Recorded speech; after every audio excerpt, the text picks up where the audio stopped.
chapter 8.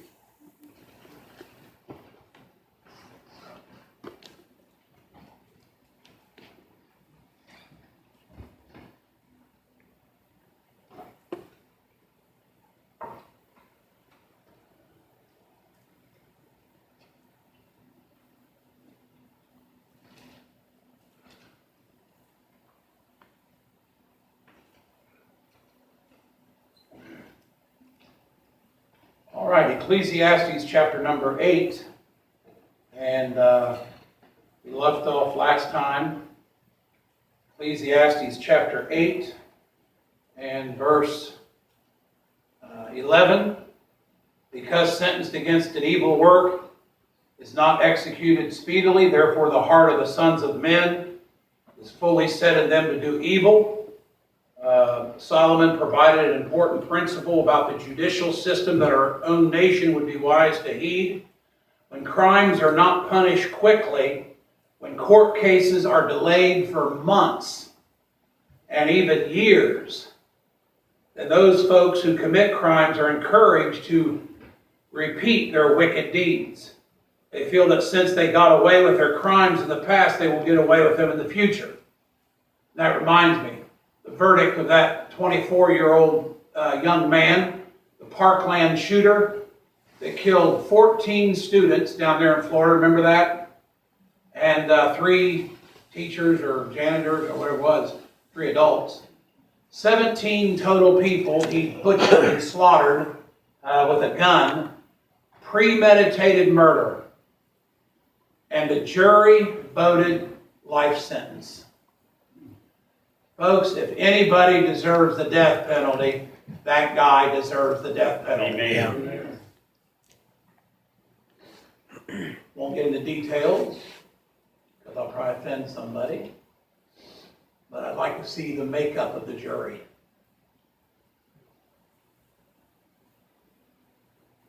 It's in the Miami, Florida area.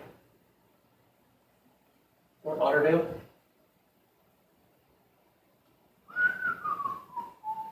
There's at least 1 or 2 of them that said, I can't vote. It had been an unanimous vote, 12 jurors. At least one of them, at least one said, I can't vote to put that poor young man to death. The poor young man blew kids' brains out of their head. Yeah.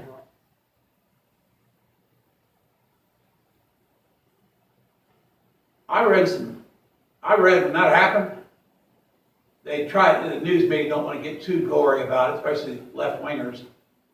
But there's blood, brains, and guts splattered all over the walls into some of those classrooms. He didn't use a BB gun. These are kids.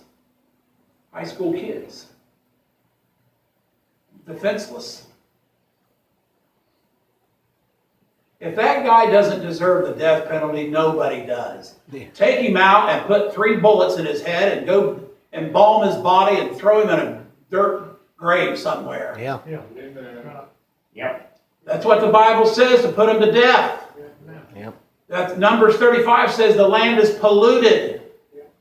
The land is polluted because of the murderers aren't being put to death. Yeah. The land can only be cleansed by the blood of the murderer. That's what Numbers 35 says, the last 4, 5, 6 verses in Numbers 35. I said all that to say this. How's that apply to Ecclesiastes 8:11? Well, other people see that and say, well, you know what? I'm gonna go into a school and kill 50 people. And you know, if I get into a real area of the country where there's a bunch of left-wing, God-hating reprobates that won't vote for the death penalty, I'll just get life in prison. I'll have taxpayers paying my food, paying for my medical, paying for my clothes, my jail clothes, prison clothes, and everything else. Now somebody said, yeah, but that guy ain't going to last long. Somebody's going to kill him in prison. Well, they'll probably have him in solitary confinement so nobody can get to him. It's like the criminal is protected. Yeah. So, because sentence against an evil work is not executed speedily, We should have set an example to everybody in this country that if you go into school, or any place, but into a school, and you murder a bunch of people like that, or a few people or whatever, and in such a mean, vicious, bloody way, or any way, that we are going to put you to death. Yeah.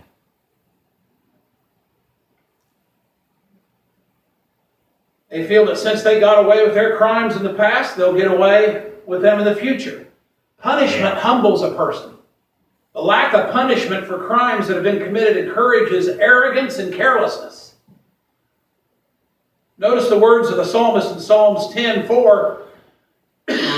The wicked, through the pride of his countenance, will not seek after God. God is not in all his thoughts. Psalms 10:6. He hath said in his heart, I shall not be moved, for I shall never be in adversity. And going on in Ecclesiastes 8:12. Though a sinner do evil 100 times, and his days be prolonged, yet surely I know that it shall be well with them that fear God, which fear before him. There may be times when we witness the behavior of wicked people, and it seems that they're getting away with what they've done. Some may live a long time, even though they've done terrible things many, many times. That's possible, but those who love and fear God, living godly lives, will be much better off than the wicked. Wickedness does not bring blessing, even though people think that it does. That's the society we live in today. I mean, people laugh about sin. They mock about sin. They think it's funny. They brag about it. Sin is a harsh taskmaster. It takes and takes from your life. Your mind, emotions, joy, physical and spiritual strength are drained by your sin, like a sink that is emptied of its water. Sin does not make you free. Sin binds or ensnares our lives. Solomon said in Proverbs 29:6, in the transgression of an evil man there is a snare, but the righteous doth sing and rejoice. In Proverbs 5:22, he said, his own iniquity shall take the wicked himself, and he shall be holden with the cords of his sins. Those who live in sin are trapped or they're gripped by it. It makes no difference who the person is or what he does. A man can be a king, yet a slave to his own sin. On the other hand, a slave can be free because he has sought Christ's forgiveness and lives a godly life. Several words in Proverbs 5:22 indicate the principle of the bondage of sinful living. Solomon says that the wicked are taken by their iniquities. The word take, they're taken by their iniquities. Take means to capture, to be trapped, seized, or snared. It was used to describe an animal that was captured in a net. Sinful living entraps the sinner. It encourages, it entangles and complicates their life. This truth is also confirmed by the word holden. His own iniquity shall take the wicked himself, and he shall be holden with the cords of his sins. Proverbs 5:22. This word holden means to grasp or seize. What an ample description of addiction. Sin grips, it traps or binds a person like a rope that's wrapped around an individual. Solomon says the sinner is held with the cords of his sins. The word cord is a strong word. It not only means cord or rope, it also means pain, sorrow, and destruction. Sin leaves scars that can affect a person for the rest of his or her life. People do feel the pain, sorrow, or destruction they have created by their sinful lifestyle. And then, of course, until the day they die, they feel that pain and sorrow and destruction. Their sin's like a rope that links them to the failures of their past. The rope of their sin is a constant reminder of what they did. What they thought was going to be fun is no longer fun. Their good time ended a long time ago, and now they're left with nothing but misery, heartache, and regret. The scissors of self-effort can never do the job of freeing a person who is caught in the trap of their own making. Evil deeds can eventually become evil habits. Proverbs is written to warn us of the cords of corruption that can incapacitate and ruin your testimony and influence for Christ. On the other hand, those who live godly, holy, righteous lives will enjoy God's blessings. Now, some of these blessings, protections and blessings of the righteous. There's the support of the Lord. Psalms 37:17, for the arms of the wicked shall be broken, but the Lord upholdeth the righteous. Upholdeth means to support, sustain, or revive. Thank God for the revival He gives to our weary souls. His support and sustaining care enables us to live for Him and do what's right. So the support of the Lord, then the stability from the Lord. Psalms 55:22, cast thy burden upon the Lord, He shall sustain thee. He shall never suffer the righteous to be moved. Cast your burden, your gift, or portion in life upon the Lord, and He'll sustain you. That's the attitude of those who love God. They're yielded to God. They trust in God. He sustains those that do this. Sustain means to nourish, to seize, or to hold. God provides stability for the righteous. He holds them in His arms, and He seizes them when in peril.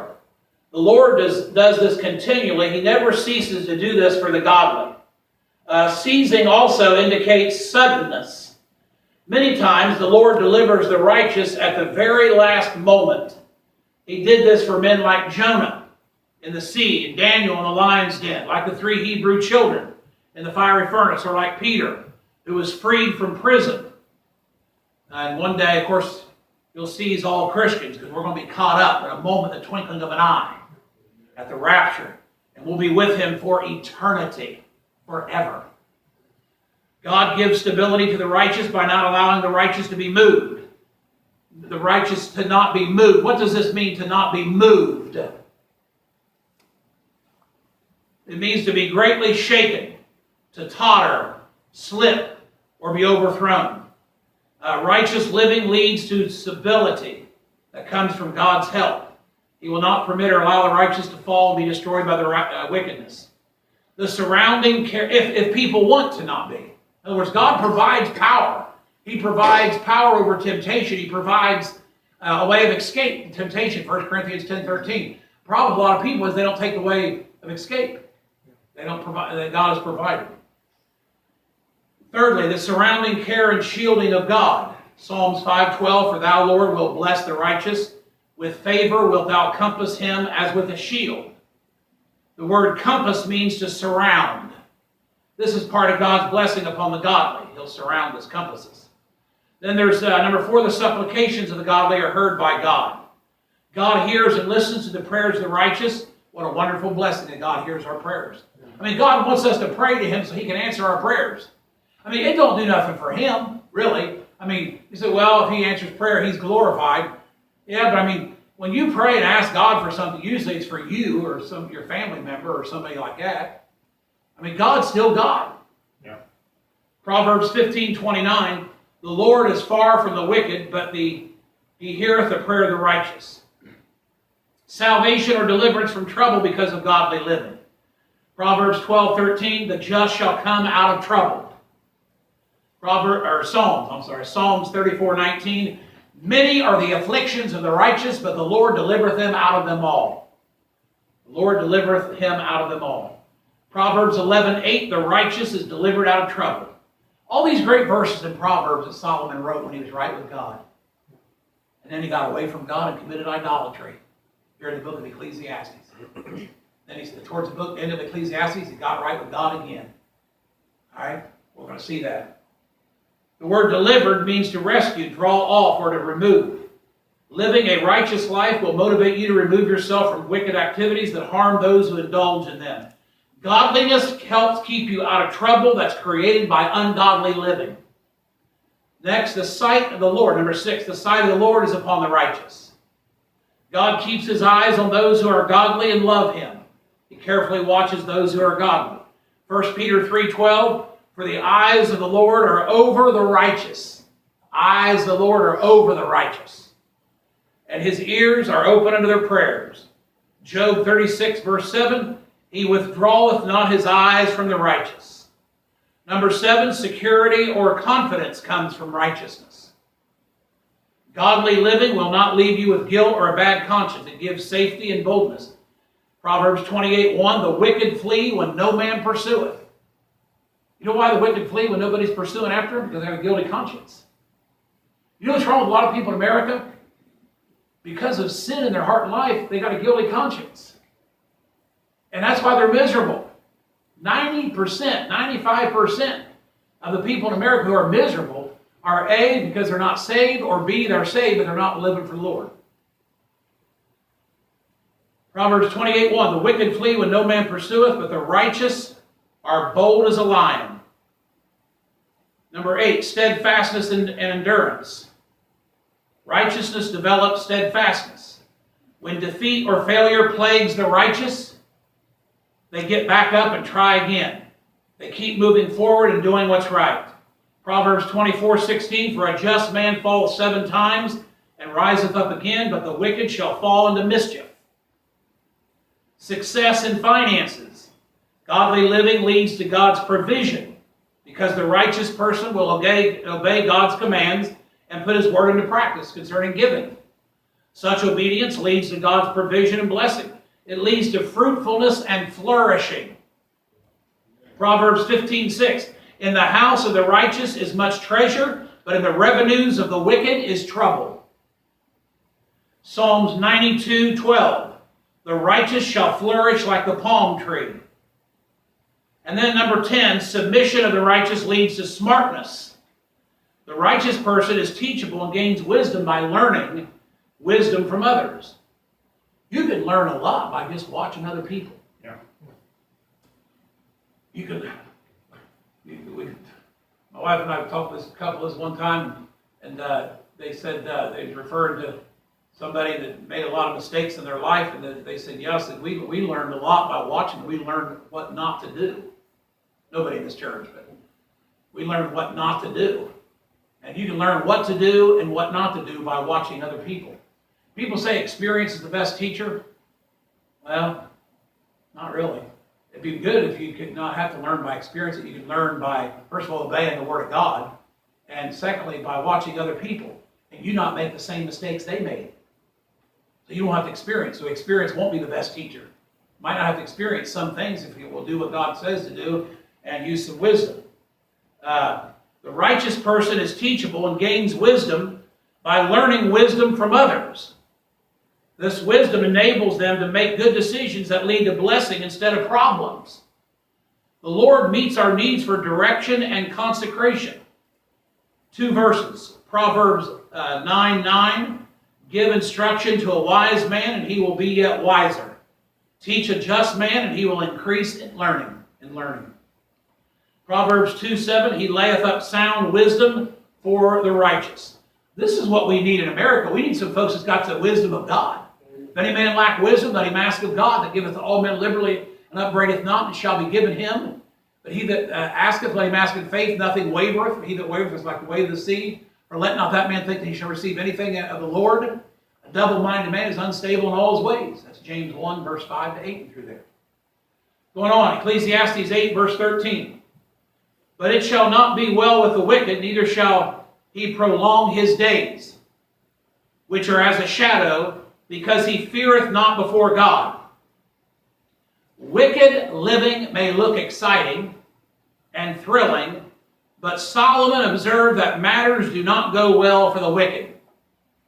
They do not, yet he departed from God and got away from God. They do not prosper because they do not revere the Lord. They don't fear God. They do not lengthen their lives by their wickedness. In fact, in most cases, people shorten their lives by their wickedness. How do you know if a person's evil?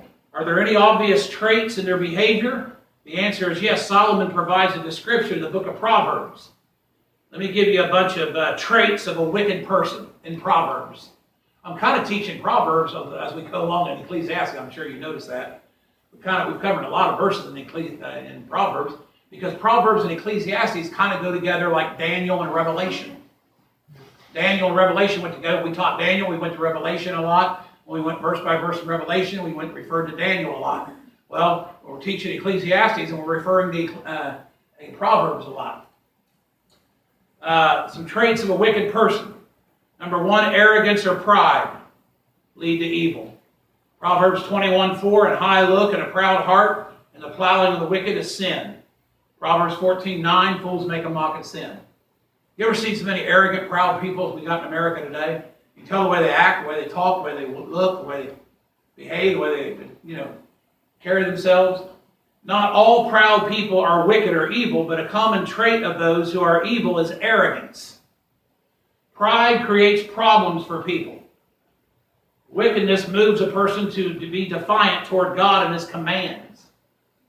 Arrogance is what maintains that defiance. God states that the plowing of the wicked is sin. The plowing of the wicked is sin. All right? We just read the verse, Proverbs 21:4. When a person plows, when you plow, you don't do it by accident. You plan it. You plan to plow. He has set a course that they want to follow. The purpose of plowing is to prepare for a future crop. Wicked fools are so arrogant that they actually mock at sin or guilt. Mock means to talk arrogantly, to scorn, to make a face at a person. The attitude of the wicked fool towards sin or guilt is like a little boy that sticks out his tongue, waves his hands behind his ears, and mockingly cries, nah, nah, nah, nah. His attitude is, sin won't hurt me, I won't get caught. The wicked fool will scorn any attempt to make things right with God. The wicked fool will scorn any attempt to make things right with God or with other people that he has wronged. Dr. Green used to preach, and I've heard brother preachers say, you want to keep short accounts with God.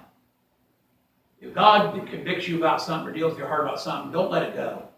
Don't justify it and excuse it and say, well, this and that and this and that. Just get the thing right. Number two, avoiding evil is despicable to a wicked person.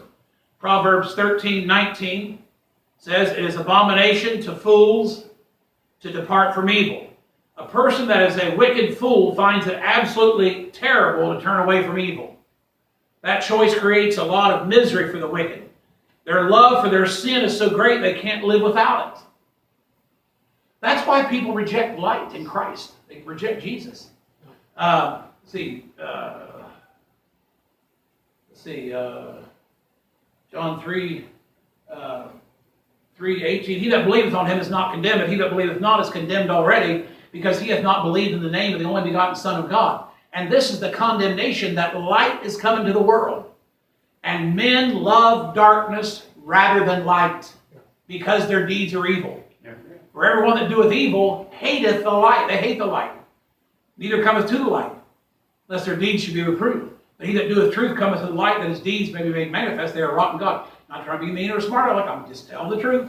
You know why a lot of so-called professing Christians don't like to come to a Bible-believing, Bible-preaching, teaching church? The stuff we're preaching and teaching about tonight? This gets down to where we live. There's a lot of this stuff. Proverbs, verses, Proverbs, Ecclesiastes and stuff. Just basic Christianity, basic things of life. You know why a lot of people don't like to... People won't get saved because they hate the light. They don't want to come to the light. I didn't want to get saved. I told Al Hamby, I don't want to get saved. I love my sin. God convicted me. I got saved. But then after a person gets saved, the reason why they want to go to a little church where the preacher don't preach nothing, don't say nothing, and they can just glide along as a nice little Christian and everything, and don't really get anything from the Word of God and so forth, is because they don't want too much light. Remember Dr. Green said, people have about as much God as they want. And Brother Ruth said it this morning. He said, you can have about as much God as you want. And that's the truth. And people know churches. They know pastors. They know how they preach. It's like, no thank you. And I'm not saying it's true of everybody, but what a lot of people mean when they say that or imply that is, I can't really live up to what he preaches and teaches. In other words, if I want to miss church a lot, if I don't want to give, if I don't want to pray or witness, if I don't really want to be a dedicated, consecrated Christian, I can't go to that church, whether it's this church or another Bible-believing church, Bible preaching and teaching church, because, I want to go to this church where,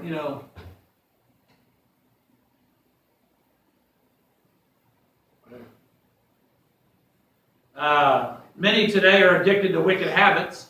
I'm not saying everybody don't come here is not right with God. I'm not saying, please don't get me wrong. I'm just saying a lot of people don't want a lot of truth. I mean, let's just be honest about it. They really don't. Christians, they're born again. They're going to heaven.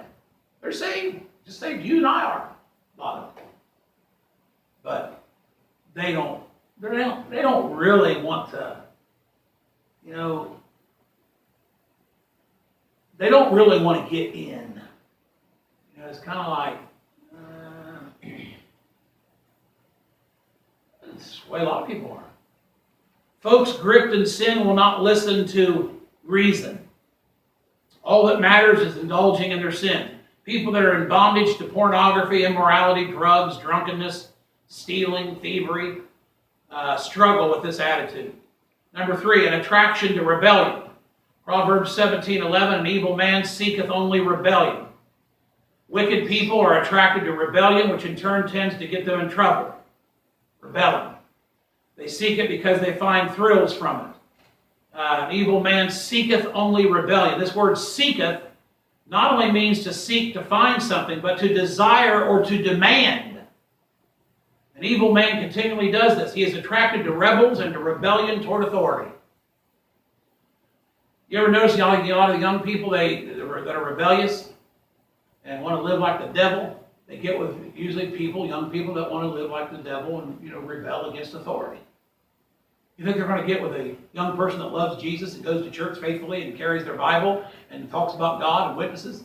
No.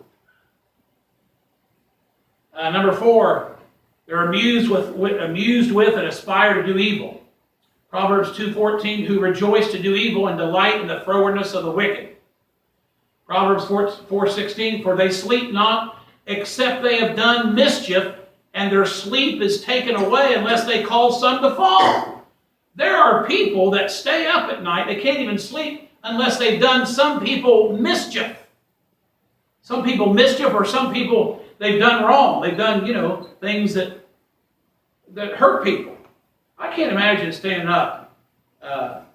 Imagine staying up at night and they sleep not. Proverbs 4:16. They sleep not except they have done mischief, and their sleep is taken away unless they cause some to fall.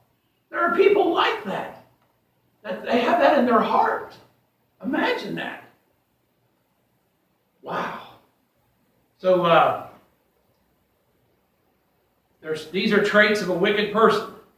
Arrogance or pride lead to evil. Number 2, avoiding evil is despicable to a wicked person. Number 3, an attraction to rebellion. Number 4, amused with and aspire to do evil. Wicked people get their kicks in doing evil things. Those kicks tend to kick them back. They've interviewed some of these mass murderers and people that kill other people. And they said, what'd you do that for? And he said, I just want to see what it'd be like to kill somebody. I just want to see what it'd be like to see somebody suffer and torture him, and they see him die. That's a sick, depraved person. What makes them happy is doing something that's wrong. They think it's fun to indulge in perversity or perversion. It does not make any difference if somebody's hurt or not. They get a girl pregnant, too bad, they don't care. If someone becomes a drug addict or a drunk, it don't bother them. People like this have a warped mind. In fact, they'll turn simple, innocent statements into something that is suggestive or dirty. There's comedians like that. Some comedians are very bad about that. Solomon stated that the quest for evil is so important that they cannot sleep unless they've indulged in mischief or injured somebody. They'll not rest unless they've caused someone to fall. Fall means to weaken someone, to bring injury, to ruin, stumble, or stagger. Drunkards like to get others drunk with them. I hate to admit it, before I got saved, if I had some drugs, some pot, I let other people have some of it. I didn't even charge them because I want them to get high with me. Now, isn't that a dumb, stupid, ignorant thing? Yes, it was.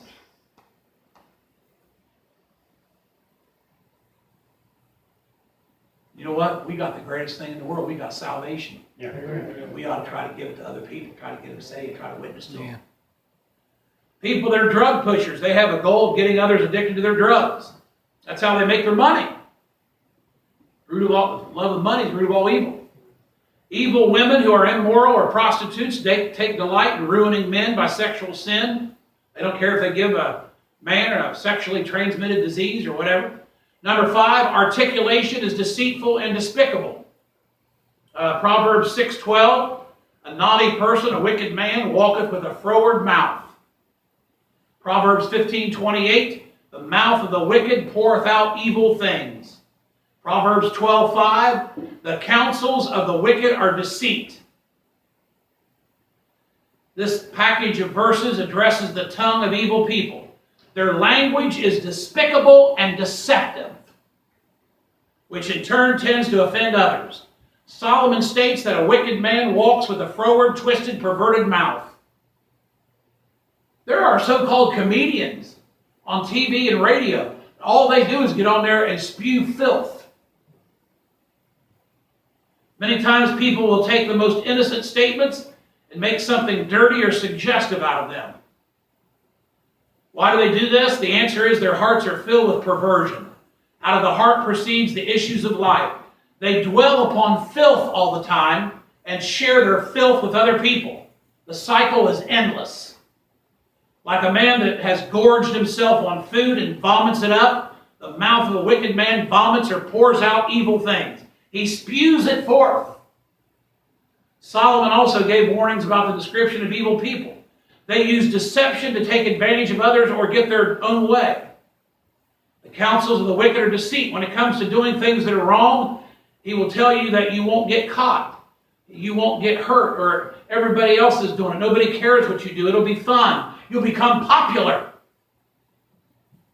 Matter of fact, a lot of these wicked perverts in Hollywood have become famous, some of these women, by being, what should I say, by being perverted. Half naked when they get on the television. The list of deception goes on and on. Those who imagine evil have a heart full of deceit. They're consumed with it. Number 6, agonizing treatment of others. Proverbs 12:10, a righteous man regardeth the life of his beast, but the tender mercies of the wicked are cruel. A righteous man regardeth the life of his beast, but the tender mercies of the wicked are cruel. You know, they've talked to some of these people that murder people, cut their heads off and everything else. You know, a lot of them started out by killing animals, torturing animals. They got their jollies out of it. Then they went to human beings. A righteous man regardeth the life of his beast, but the tender mercies of the wicked are cruel. One of the most common traits of a wicked person is their harshness with others. When you're harsh with people, matters will not go well with you. They'll resent you. Solomon says that even the tender mercies of the wicked are cruel or fierce. Wicked people are harsh with their beast, and they're harsh with other people. The cruelty of the wicked comes back to haunt them. Proverbs 11:17, the merciful man doeth good to his own soul, but he that is cruel troubleth his own flesh. When you're cruel to other people, you trouble your own flesh and your own house, really. Number 7, accepts and gives bribes to pervert justice. Proverbs 17:23, a wicked man taketh a gift out of the bosom to pervert the ways of judgment. People that are judges, rulers, or witnesses must have integrity and character, and a lot of them don't. Why? Because some folks will try to purchase their favor in order to sway a decision or ruling in their favor. Thus, they're perverting justice. Wicked men will accept bribes to favor the giver of that bribe. They will also give bribes to sway decisions. When they get caught, the fury of people is released against them. The bribe is done in secret because the discovery of the bribe leads to punishment for the giver and the receiver. This is why bribes were hidden in the bosom. Proverbs 17:23. A wicked man taketh a gift out of the bosom to pervert the ways of judgment. This is why bribes were hidden in the bosom under the clothing for a private transfer. All right. Number 8. Audacious in his appearance and behavior. Proverbs 21:29. A wicked man hardeneth his face. The man or woman that is wicked hardens their face. What's Solomon saying? Solomon's talking about the brazenness of wicked people. They're bold in their badness and fear no possible danger of the consequences of their sin. And do we live in a sin-abounding country today? I mean, people think nothing of it. They're not deterred by warnings or rebukes. Some are defiant because they don't believe they're living in any kind of sin at all. A lot of people just excuse their sin. They don't think it's no big deal. Their carelessness creates chaos and confusion in their life. A wicked person is defiant toward authority, rules, or laws, and fears not any repercussions for his actions. He is determined to have his own way, and nothing will get in his way and slow him down. And this is what's going on in our school system, the public school system, in the last 30 years, 40 years, whatever. And especially in the last 20, 30 years, I mean, it's like a jungle. It's like a jungle in there. And the teachers have they can't enforce any type of rules or anything like that hardly. If they do, somebody's going to bring a lawsuit. And the spanking, it's out. Corporal punishment, is out. Number 9, anxious or fretful. Proverbs 28:1, the wicked flee when no man pursueth. One of the unforeseen consequences of wicked living is the loss of peace of mind. Evil can make a person paranoid. When fear consumes a person, he or she feels surrounded by fear and cannot find rest. Why do the wicked become so fearful? Wicked people entertain many fears they don't want to admit. They fear being caught and punished for what they've done. They fear revenge from others they've wronged, especially when those other folks are wicked, ruthless people too. This fear makes people jumpy at the slightest noises. I can't tell you the number of people that I've read about in the newspaper and heard about that deal drugs. I mean, these people that deal drugs, I've dealt with a few of them since I've been saved in the last 45 years. And I tell them, I said, listen, I said, you realize, I said, when you're dealing drugs, I said, you have cash and drugs at your house or apartment or wherever you live. And you realize that there are could be people come in with a gun and blow your brains out and take your money and your drugs, and they won't think nothing about it. They won't think nothing about your brain splattered on that wall. Because usually when they do something like that, they're already on drugs, and they're probably on drugs when they shot you. They came in to get they come in on the guise of they're going in there to buy drugs. And there was an incident there 3 or 4 years ago where a lady was selling drugs, and she had a high school daughter. She went to the Valley High School over there, and she lived in a trailer, and somebody came in there. They caught them, 2 guys. Somebody came in there, and the teenage girl was watching television in the front living room, and then in the back there, the very back, the room is when the lady was back there dealing with the drugs with these 2 men, and all of a sudden there was a shot. She heard 2 shots, and they shot this woman and killed her back there in the back bedroom. And then the teenage girl knew what was coming down, and she got up and ran towards the front door to get out, and they got her right at the front door and shot her right in the back of the head. She was a witness. They don't think nothing of it, honey. Your life means nothing to them. They fear revenge from others they've wronged, especially when those other folks are wicked, ruthless people too. This fear makes people jumpy at the slightest noises. They're constantly on the lookout for people that may try to injure them. Guilt has a way of creating dread. All right, so, sin, it has a way of just making you anxious and fretful. The dread is created by the wait for the punishment to come to them. Sometimes the dread is so great that some folks commit suicide. They cannot bear the burden of their wickedness anymore. They've got to have peace, and some seek it in death. They kill themselves to be free of their fears. Let me give you an example, illustration. One evening, a woman was driving home when she noticed a huge truck that was behind her. Huge truck. And this truck was driving uncomfortably close. She stepped on the gas to gain some distance from the truck. But when she sped up, the truck sped up too. The faster she drove, the faster the truck accelerated. Now scared, she exited the freeway, but the truck stayed with her. The woman then turned up a main street, hoping to lose her pursuer in traffic. But the truck ran a red light and continued the chase. Reaching the point of panic, the woman whipped her car into a service station and bolted out of the car, jumped out of the car, ran screaming for help. The truck driver sprang from his truck and ran toward her car. Yanking the back door open, the truck driver, pulled out a man that was hidden in the back seat of this woman's car. The woman was running from the wrong person. From his high vantage point, the truck driver had spotted a would-be rapist in the woman's back seat of the car. The chase was not his effort to harm her, but to save her, even at the cost of his own safety.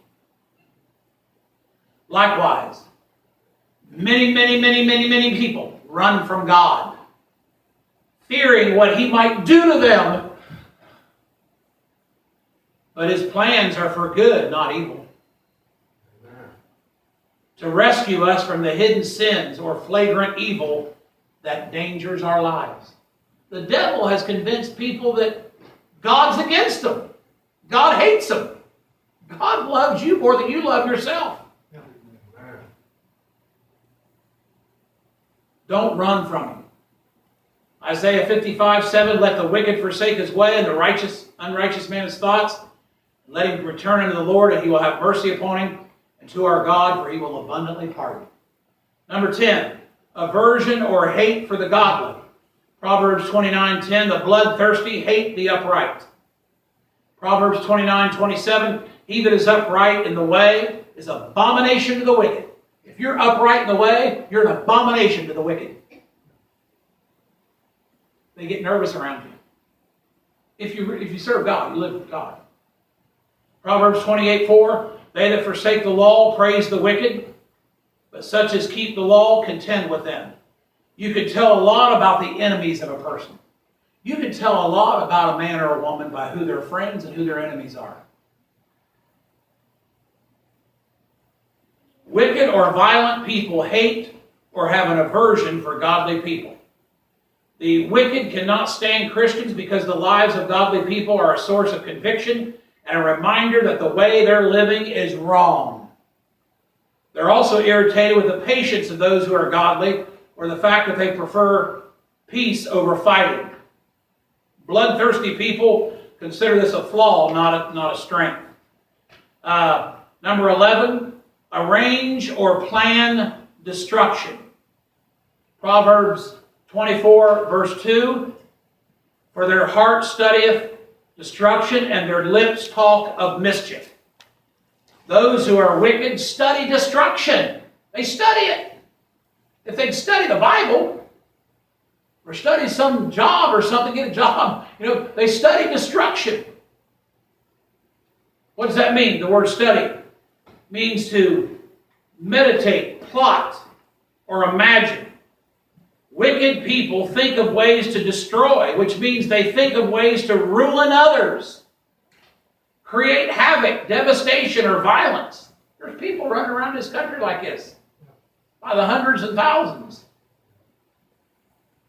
I don't mean just people that want to hurt you and rob you and kill you, or people like that, but But I'm talking about people that might not kill you, but people that just want to do you wrong and do you harm. They get your jollies out of that. The mood, so these people, their conversations are dominated by ways to cause trouble. Why do they behave this way? The answer is they're troubled people. That's what sin does. Sin troubles you. Not being right with God troubles. Many are consumed with bitterness and hate because of something that's happened in their past. They take out their vengeance upon others without thinking clearly at all. Number 12, acceding to wickedness leads to corruption. In other words, doing wickedness leads to corruption. Proverbs 25, verse 26, a righteous man falling down before the wicked is as a troubled fountain and a corrupt spring. It's a tragedy when good people fall into sin. Those who are wicked will use intimidation and invitations to indulge in sin in order to lure people into a wicked lifestyle. When this happens, the example and reputation of that person are damaged. His effectiveness in doing good things is greatly hampered. He becomes like a fountain that's clogged up. He becomes like a fountain that's clogged and muddied with debris or is full of filth and contamination. Appearance can be deceptive. Number 13. Proverbs 26:23. Burning lips and a wicked heart are like a potsherd covered with silver dross. Those who are evil can be very deceptive in their speech. They may speak with burning lips that profess love, loyalty, and friendship. In reality, however, they may say anything to deceive others in order to get their own way or to cover up the true feelings they have in their hearts. These folks are like a potsherd or clay vessel that's covered with silver dross or a glaze. Potsherds or clay pots were covered with silver dross or oxidized metal to give them a shiny, attractive, or better appearance. But this covering would eventually flake off and tarnish. The glaze or dross was used to cover flaws or give the pot the appearance of looking more expensive, when in reality, it was of little worth. Little worth. In the same manner, bitter people that cover their rage with words of peace are speaking words that have no value at all because they don't mean what they say. Their professions of love are like a glazed veneer over common clay. Their professions are empty and of no value. Number 14, adoration for the wicked. Proverbs 28:4, they that forsake the law praise the wicked, but such as keep the law contend with him. Well, we see that in the comedians and actors and entertainers in Hollywood and in society in general. Proverbs 28:4, they that forsake the law, people that forsake the law, get away from God, get away from the Bible, don't care about the Bible, don't want to obey the Bible. They that forsake the law praise the wicked. Isn't that what happens in society today? Television's full of it. The internet has got a lot of it on it. But such as keep the law contend with them. People that forsake the law praise those who are wicked. The wicked are their heroes because they emulate what they value in their own hearts. They praise them because the actions of the wicked give them security in their own sinfulness. The behavior of the wicked encourages them to live the same way. That's why they praise them. They praise these little filthy-mouthed perverts. Give them standing ovations. Praise it means to praise, but to be boastful, to act like a madman, to make into a fool. Wicked living can make a person behave out of control like a madman.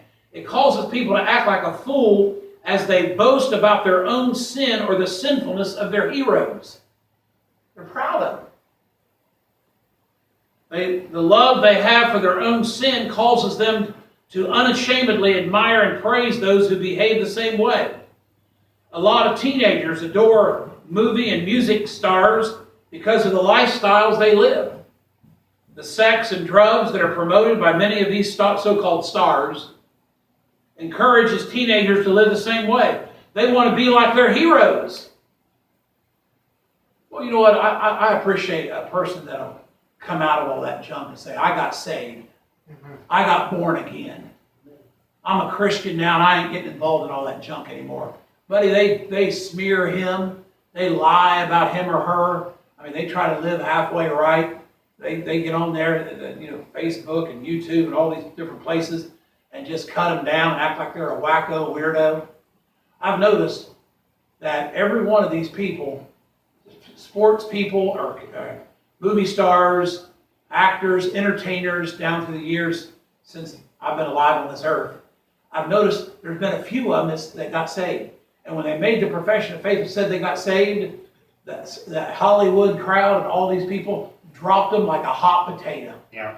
Never praised them anymore, never even talked about it. If they did talk about them, they cut them down and treated them like a piece of manure on the side of the road. All right, so I've got a few minutes here. Look at Ecclesiastes 8:14. This is a long verse here.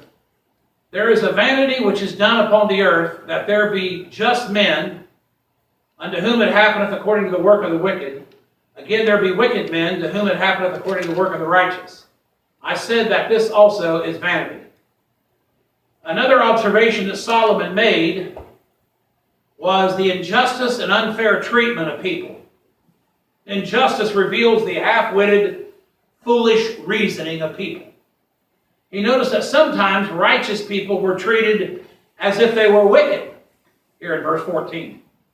He also noticed that sometimes wicked people were given what was deserved for righteous people. Wicked people were praised and rewarded for their corruption, while godly people were punished for their righteousness. That's the way it's getting in our country, or it's gotten for years. Such treatment was a waste and in vain. God takes a dim view about mistreatment and injustice toward the righteous and praise for the wicked. God don't like that. God don't like woe to them that call evil good and good evil. Isaiah 5:20. I believe that's Isaiah 5:20. God don't like that. He don't like calling evil good and good evil. Psalms 38:20. They also that render evil for good are mine adversaries, because I follow the thing that good is. Proverbs 24:24. He that saith unto the wicked, thou art righteous, him shall the people curse, nations shall abhor him. When justice is corrupted by declaring the wicked is innocent, the people will curse those who do this. This word curse not only means to blaspheme or curse, but it also means to pierce or to execute. It's a serious matter to corrupt judicial proceedings. It can cost you your life depending on where you live. Proverbs 18:5, it is not good to accept the person of the wicked. We are not to accept the person of the wicked. One of the reasons why a lot of Christians think it's not that big of a deal about wicked people and just laugh and giggle along with their own perverted jokes and just don't think it's that big of a deal, especially if it's a family member or somebody you kind of like a little bit, that type of thing, is because people in America no longer hate and detest sin. If you realize what a holy God, how a holy God looks at sin and sees sin, you and I would have a holy hatred for sin. He said, be ye holy, for I am holy. 1 Peter 1:16. We're not to accept the person of the wicked. Accept means to desire them, to assist or lift them up, to show partiality, or to acquit. Should the wicked have a fair trial if accused of a crime? Yes. If they're found guilty, then they should be punished accordingly. Even today, people label that which is good as something that's evil, and that which is evil is good. That's happened repeatedly to Christian businesses that don't agree with the homosexual, lesbian lifestyle. You know, they're trying to force these bakers, people that have bakeries, they're trying to force them. I'll get in trouble for this. Sorry. They're trying to force them to make cakes, wedding cakes for homosexual and lesbian weddings. Let me tell you something. If that owner of that bakery doesn't wish to support that, should he have the prerogative of that? Don't we live in a free country? When should they How can they make somebody do something like that? But that's why this country's going. That one guy out there in Oregon, though, they won their case out there, but I think about putting them out of business because they was out for several years. And people, some people came to their business on purpose because they wanted to show they back them up. And then some people, of course, avoided them, that agree with that kind of lifestyle. So these errant labels take place because most people without Christ are confused, corrupt, confounded, conceited, consumed, convicted, condemned. To call something good which is evil brings judgment. In fact, the Lord considers such actions as abominations. Abominations.